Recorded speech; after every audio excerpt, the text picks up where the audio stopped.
ನಾನು ಈ ಬ್ರೇಕ್ಫಾಸ್ಟ್ಗಳಿದಾವಲ್ಲ ಇವು ಹೆಂಗೆ ಅಂದರೆ ಬೀಗತನ ಮಾಡ್ದಂಗೆ ಮೊದಲು ಹೆಣ್ಣು ನೋಡೋಕೆ ಹೋಗ್ತಾರೆ, ಫಸ್ಟು ಹೆಣ್ಣು ನೋಡ್ಕೊಂಬರ್ತಾರೆ, ಆಮೇಲಿಂದ ಹೆಣ್ಣು ನೋಡ್ಕೊಂಡು ಬಂದವರು ಗಣ್ಣವರು ತಿರ್ಗಾ ಮನೆ ನೋಡೋಕ್ಕೆ ಅಂತ ಒಂದ್ಸರಿ ಹೋಗ್ತಾರೆ. ಈಗ ಹಂಗಾಗೈತೆ ಇವರಿಬ್ಬರದು ಕತೆ.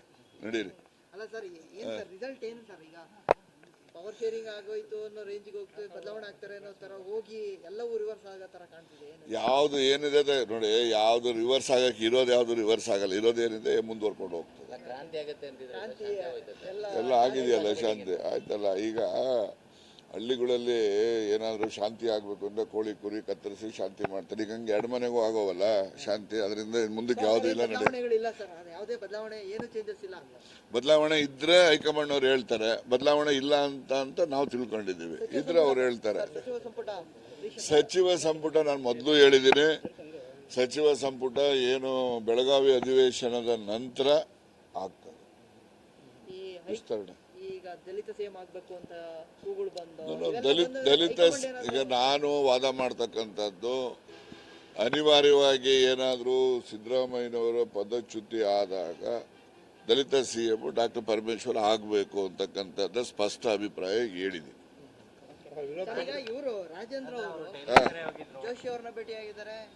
ನೋಡಿ, ನೀವು ಅವನು ರಾಜೇಂದ್ರ ಇರೋದು ಅಲ್ಲಿ ಕ್ರಿಪ್ಕೋದಲ್ಲಿ, ಅವನು ಸೀನಿಯರ್ ಡೈರೆಕ್ಟರ್ ಇದ್ದಾನೆ. ಕ್ರಿಪ್ಕೋ ಇಫ್ಕೋ ಇದೆಯಲ್ಲ, ಇಡೀ ದೇಶದಲ್ಲಿ ಈ ಆರ್ಟಿಫಿಷಿಯಲ್ ಮೆನ್ಯೂರನ್ನ ಮಾಡ್ತಕ್ಕಂಥದ್ದು ದೊಡ್ಡ ಇದು ಏಷ್ಯಾ ಖಂಡದಲ್ಲೇ ದೊಡ್ಡ ಸಂಸ್ಥೆಗಳು, ಸಹಕಾರಿ ಸಂಸ್ಥೆಗಳು. ಅದರಲ್ಲಿ ಅವ್ರು ನಿರ್ದೇಶಕ ಇದ್ದಾರೆ, ಅವರು ಸೀನಿಯರ್ ಡೈರೆಕ್ಟರ್ ಇದ್ದಾರೆ. ಮತ್ತು they are also coming under the cooperative ministry. ಇಲ್ಲಿ ಮಿನಿಸ್ಟ್ರಿ ಅಲ್ಲ, ಅಲ್ಲಿ ಮಿನಿಸ್ಟ್ರಿಗೆ. ಅವೆಲ್ಲ ಮಲ್ಟಿ ಸ್ಟೇಟ್ ಆ್ಯಕ್ಟಲ್ಲಿ ರಿಜಿಸ್ಟರ್ ಆಗಿರ್ತಕ್ಕಂಥ ಸಂಸ್ಥೆ.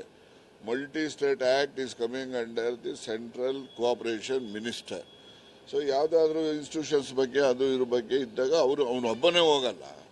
ಹೋಗುವಾಗ ಅಲ್ಲಿನ ಎಲ್ಲ ನಿರ್ದೇಶಕರುಗಳು ಅಧ್ಯಕ್ಷಗಳು ಜೊತೆಯಲ್ಲಿ ಹೋಗ್ತಾರೆ. ಮತ್ತು ಅವರು ಅಮಿತ್ ಶಾ ಅವರು ಕೂಡ ಸಭೆಗಳನ್ನ ಕರೀತಾ ಇರ್ತಾರೆ, ಅಲ್ಲಿ ಅವನು ಹೋಗ್ತಾನೆ. ಅದಕ್ಕೋಸ್ಕರ ವಿಶೇಷವಾದಂಥ ಅರ್ಥ ಕಲ್ಪಿಸ್ತಕ್ಕಂಥದ್ರಲ್ಲಿ ಏನೂ ಅರ್ಥ ಇಲ್ಲ. Sir, S.R. ಶ್ರೀನಿವಾಸ್ ಅವರು ಕಾಂಗ್ರೆಸ್ಸಿಗೆ ಬಂದ ಮೇಲೆ ಒಳಗೆ ಹೊರಗೆ ಯಾರು ಎಲ್ಲವೂ ಗೊತ್ತಾಗ್ತಾ ಬಹಳ ಒಳ್ಳೇದಲ್ವಾ? ಗೊತ್ತಾದ ಮೇಲೆ ಈ ತರದ್ದೆಲ್ಲ ಗೊತ್ತಿರಲಿಲ್ಲ, ಅದೆಲ್ಲ ಈಗ ಆಯ್ತು ಬಿಡಿ. ಅವರ ಮಾತಿಗೆ ನಾನೇನು ಉತ್ತರ ಹೇಳಕ್ ಹೋಗಲ್ಲ.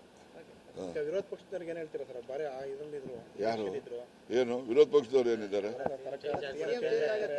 ಆದ್ರೆ ಅವ್ರಿಗೇನ್ ಬರ್ತೈತೆ? ಸದಾನಂದ ಗೌಡ್ರು ಹೇಳಿದ್ರು ಸರ್, ಬಾಯಿ ಬೆಂಬಲ ಕೊಡೋದ್ರೆ ನಾವು ಸ್ವಾಗತ ಮಾಡ್ತೀವಿ.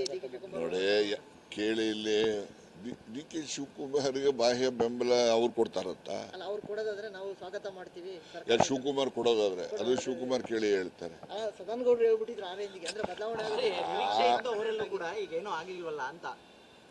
ನೋಡಿ, ರಾಜಕೀಯದಲ್ಲಿ ಯಾವುದು ನಿಮಗೆ ಹೇಳ್ಬಿಟ್ಟು ಹಿಂಗೆ ಮಾಡ್ತೀವಿ ಅಂತ ಯಾರು ಹೇಳಲ್ಲ. ಏನೇನು ನಡಿಬೇಕಾದ ಘಟನೆಗಳು ಬರ್ತವೋ ಸಂದರ್ಭೋಚಿತವಾಗಿ ಆ ಘಟನೆಗಳು ನಡೀತವೆ. ಅದು ಯಾರು ಊಹೆಗೂ ನಿಲುಕದ ರೀತಿಯಲ್ಲಿ ನಡೆಯುವಂಥದ್ದು ಹಿಂದಿನ ರಾಜಕಾರಣದಲ್ಲಿ ನೀವೆಲ್ಲ ನೋಡಿದ್ದೀರ. ನಡೀರಪ್ಪ, ಲೇಟ್ ಆಗ್ತದೆ. ಡೆಲ್ಲಿ ಪಯಣ ಮಾಡಿ ಶಾಸಕರ ಪ್ರಯತ್ನ ಎಲ್ಲ ವಿಫಲ ಆಯ್ತಾ? ಅದೇನಕ್ಕೆ ಹೋದ್ರೆ ಗೊತ್ತಿಲ್ಲ, ಅವ್ರನ್ನ ಕೇಳಬೇಕಲ್ಲ ನೀವು. ಪ್ರಯತ್ನ ವಿಫಲಗಳಾದ್ವಾ ಅಂತ? ವಿಫಲ ಅಂತನೂ ಇಲ್ಲ, ಸಫಲ ಅಂತನೂ ಇಲ್ಲ. ಅದೇನಾಗಿದೆ ಅವ್ರಿಗೆ ಗೊತ್ತಿದೆ. ಸುರೇಶ್ ಗೌಡ್ರು ನಾವು ಸ್ನೇಹಿತರು, ಇವತ್ತಿಂದ ಅಲ್ಲ, ಭಾಳ ಒಂದು 25 ವರ್ಷದಿಂದನೂ ಸ್ನೇಹಿತರು. ಅದಕ್ಕೆ ನಾನು ಸಿಗ್ತಾ ಇರ್ತೀನಿ ಅವರಿಗೆ, ಅವರು ಸಿಗ್ತಾ ಇರ್ತಾರೆ. ಈಗ ಅವರು ಬೆಂಗಳೂರಿನಲ್ಲಿ ಅಲ್ಲಿ ಇಲ್ಲಿ ಕಾಫಿ ಡೇನಲ್ಲಿ ನಾವು ಅವರು ಸೇರ್ಕೊಂಡು ಅದು ರಾಜಕಾರಣದ ಯಾವುದೂ ಚರ್ಚೆ ಮಾಡಲ್ಲ. ವೈಯಕ್ತಿಕವಾಗಿ ನಮ್ಮ ಅವರ ಏನಾದ್ರು ಇದ್ರೆ ಮಾತಾಡ್ತೀವಿ ಅಷ್ಟೇ. Thank you.